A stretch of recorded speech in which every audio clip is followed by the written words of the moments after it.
চাপে আছি।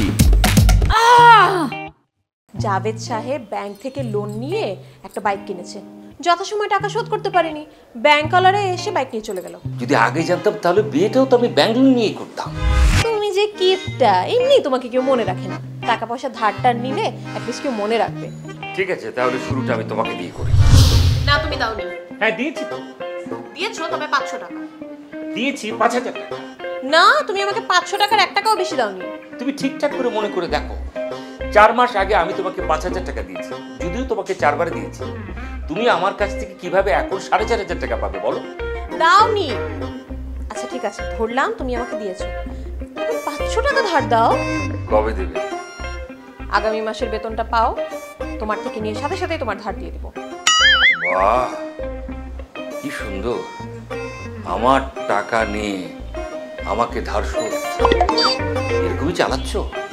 দেখো, আমি সময় মতো যেভাবেই হোক তোমার টাকা তোমাকে শোধ করে দিই, না হলে ওই যে পাশের বাসার জাভেদ ভাই, ওনার মতো অবস্থা হবে। জাভেদ সাহেবের আবার কি হয়েছে? শোনোনি, জাভেদ সাহেব ব্যাংক থেকে লোন নিয়ে একটা বাইক কিনেছে, যথাসময়ে টাকা শোধ করতে পারেনি, ব্যাংকওয়ালারা এসে বাইক নিয়ে চলে গেল। কি বলো? যদি আগে জানতাম তাহলে বিয়েটাও তো আমি ব্যাঙ্গালোর নিয়েই করতাম। তুমি এত কিছু জানবে কিভাবে? থাকো তো শুধু ফুটো পয়সা বাঁচানোর চিন্তায়। শাদি কি আর এরকমটা করি? টাকা ধার দিয়ে তো জীবনে কম ধরা খাইনি। এই যে আমাদের বিয়ের 1 বছর আগে আমার বন্ধু ইমন তার বিয়ের সময় 1 লাখ টাকা ধার নিল। টাকা ধার ফেরত দিবে দূরে কথা, তাকে তো খুঁজে পাওয়া যাচ্ছে না। টাকা ধার নেওয়ার সময় সে কি বলেছিল? ওরকম কিছু বলেনি, জাস্ট হাত ধরে বলেছিল, বন্ধু তোর এই ঋণ জীবনে শোধ করতে পারবো না। তুমি কি সব সময় থেকে এরকম বোকা? সে তো বলেই দিয়েছে শোধ করতে পারবে না। হ্যাঁ, সেটা বুঝেছি, অনেক পরে বুঝেছি, কিন্তু ও কিন্তু ভালো, ও কিন্তু নিজের মুখে বলে দিয়েছে যে দিতে পারবে না। তুমি কিন্তু কিছুই বলো না।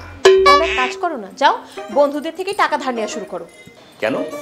তুমি যে কিপটা, এমনি তোমাকে কেউ মনে রাখে না, টাকা পয়সা ধারটা নিলে অ্যাটলিস্ট কেউ মনে রাখবে। ঠিক আছে, তাহলে শুরুটা আমি তোমাকে দিয়ে করি। আশ্চর্য, আমি টাকা পাবো কোথায়? কোথায় মানে? এতদিন যা জমিয়েছ। মানে শোনো না, তুমি না আমাকে চাঁদ ডাকো। মাঝে মাঝে ডাকি তো, তুমি তো মাঝে মাঝে আমাকে সূর্য বলে ডাকো, রাইট? রাইট।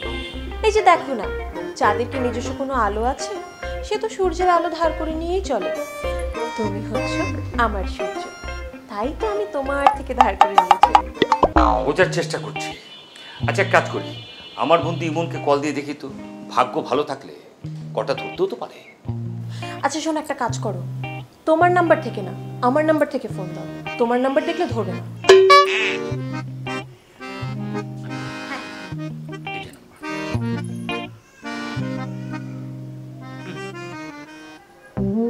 হ্যালো।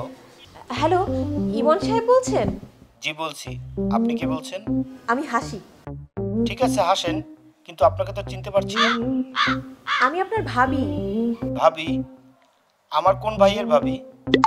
আপনার কোনো ভাইয়ের ভাবি না, আমি গোলাপের স্ত্রী। গোলাপ? কোন দেশের গোলাপ?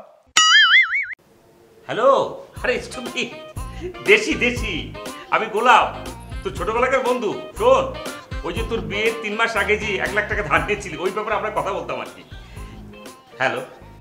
Sorry, wrong number. Hello hello hello.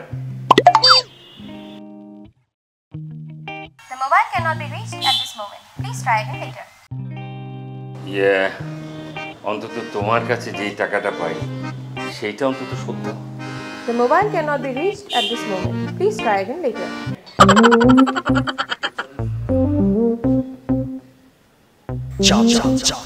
চাপে আছি।